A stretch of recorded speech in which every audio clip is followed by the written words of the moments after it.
The year is 2075. 10 degrees of global temperature rise have led to the demise of civilization.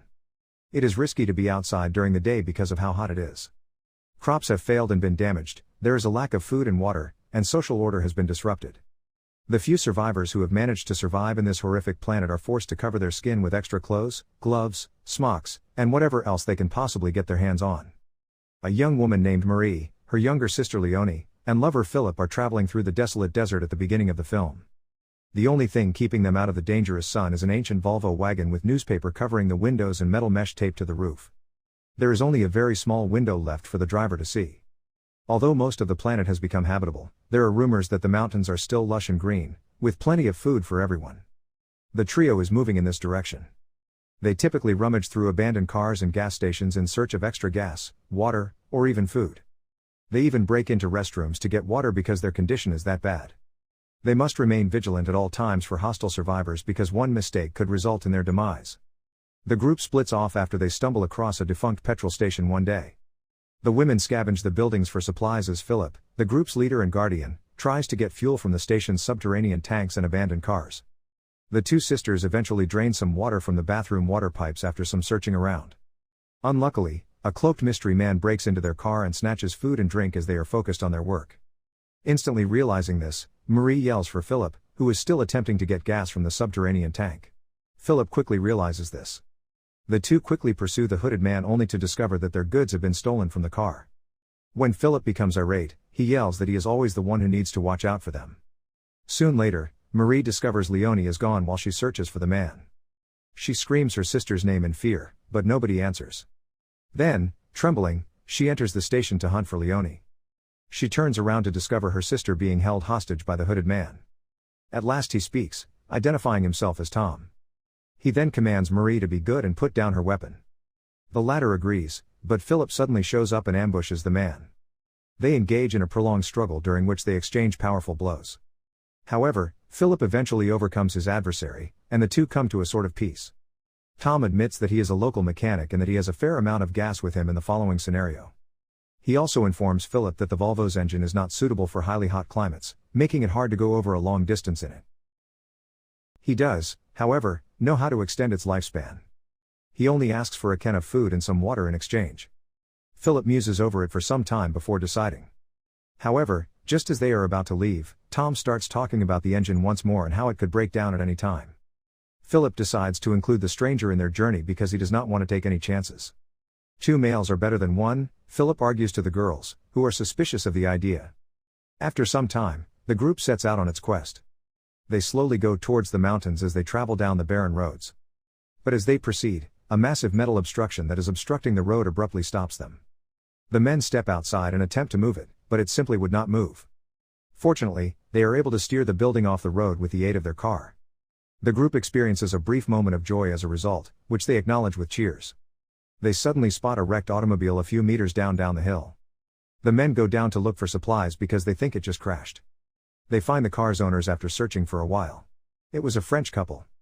Additionally, they discover some unused water, gas, and food. Philip commands Marie to bring down some bottles and canisters over his walkie-talkie.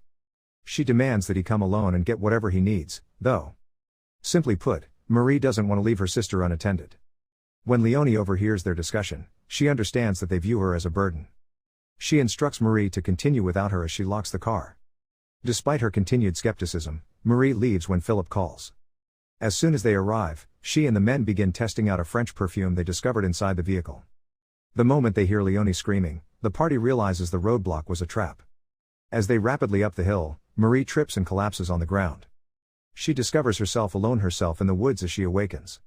After regaining her composure, Marie continues on the journey with Tom. He explains that by the time he and Philip arrived at the car, it was too late. A group of survivors who feed on cannibalism in this newly discovered horrible realm have already kidnapped Leone. Marie persuades the group to attempt to release Leone when they meet up with Philip in the woods. Philip, on the other hand, wants to press on to the mountains because he doesn't want to endanger their lives. Tom notices smoke in the distance and urges the group to investigate as the two are arguing about this. Without wasting any time, the group pursues the smoke and discovers that it is emanating from a sizable fire at a survivors' camp, where Leone and other prisoners are being held captive and shackled. The group is appalled by what they observe, but Tom devises a strategy. He requests Marie and Philip's assistance in coming up with a distraction.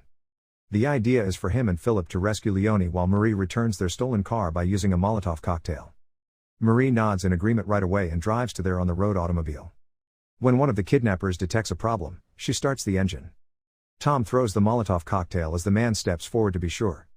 This causes a panic among the bad people, and Marie seizes the chance to start the car while she waits for the two men to show up. Philip, however, decides to abandon the strategy since he is afraid to put his life in danger. So instead of going with Tom, he gets in Marie's car and tells her to go.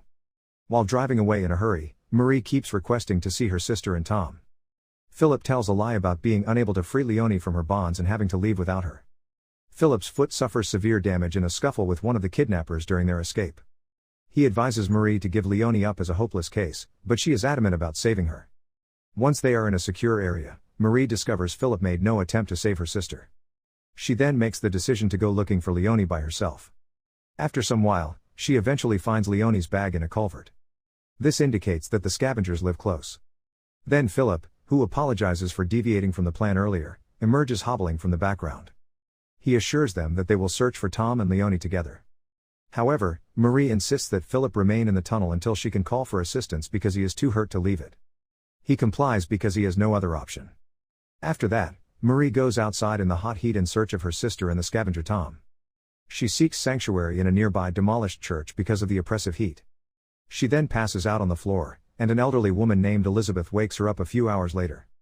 Marie is understandably afraid of the new person, but Elizabeth soothes her and provides her some water.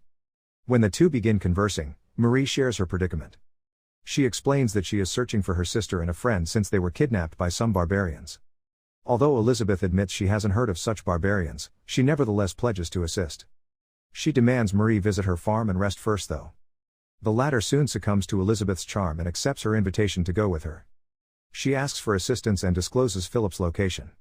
Later, as Elizabeth informs Marie that all of her livestock have perished due to the heat, we see her barn.